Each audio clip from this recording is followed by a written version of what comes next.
Sanibona eMzansi.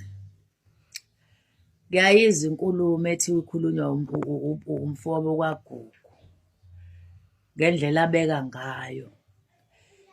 Mina into engisukumisile ukuzwa izwi likaGugu alisho engakaboshwa lokuthi akaze a-rape ingane noma eseboshiwe iminyaka emingaka. Usasho izwi elilodwa uthi mina ngiyisoli ngoba vele angikwenzanga lokho. Ikhona-ke okuze kwasukumisa le nkulumo kuze kukhulunywe umhlaba wonke kuze kube kanje.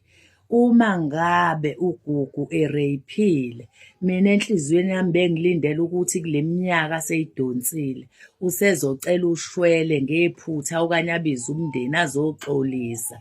Athi ephutheni lami engalenza ngiyaxolisa, ngangilingwe usathane ngoba nabantu bebulela abantu bayanikwa lelo thuba ejele.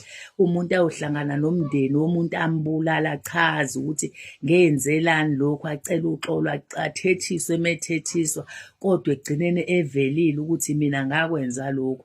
Lokho kuze kusukume umhlaba wonke ukhulume ngoGugu. Igama lakhe alishilo lokuthi angizisoli ngoba mina angikwenzanga lokho. Ngiyadideka ma uphatheka kabuhlungu mangabe sekuphawula abantu, uthi abantu sebeyakhuluma bakhuluma umhlaba wonke, abantu bezele benenimba njengonina wengane kwakufanele ukuthi kube buhlungu kuyena, kodwa wena uyigama olishoyo lokuthi nanizohlala njengomndeni niyigqibe lento niyemboze. Kuwena inimba yayingekho yini ngaleso sikhathi yokuthi lento ibuhlungu kumele lo mntwana ahambe ayoboshwa ngoba wenza iphutha.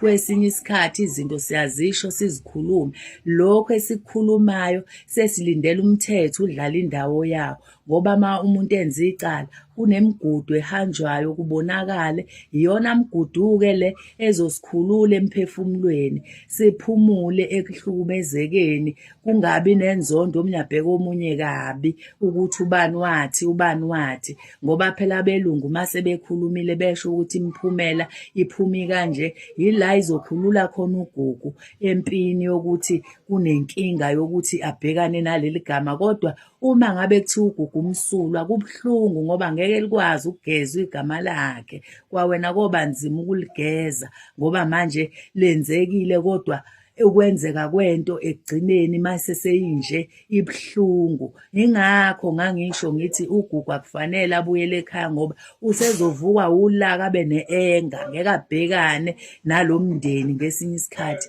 okwazi ukumshiya endaweni enje. Manje silinde uhulumeni, uyena ozokhuluma ukuthi uGugu unecala noma akanalo yini icala. Ngiyabonga. Bese ngikhohliwe bantu abankulunkulu naleyo yokuthi angibabizanga mina njengomndeni, angizange ubize umndeni. Unina wengane mina engakhuluma naye, ngaxoxa naye, wangitshela lamagama angitshela wona. Angizange ngihlalise umndeni wonke phansi. Yilokho ekufuna ukwazi ukulungise. Wena umuntu ongambuza ungabuza unina wengane, ungazi sihluphi njengento ongeke uze uyikhulume ngoba amagama wakhuluma nami engawakhuluma.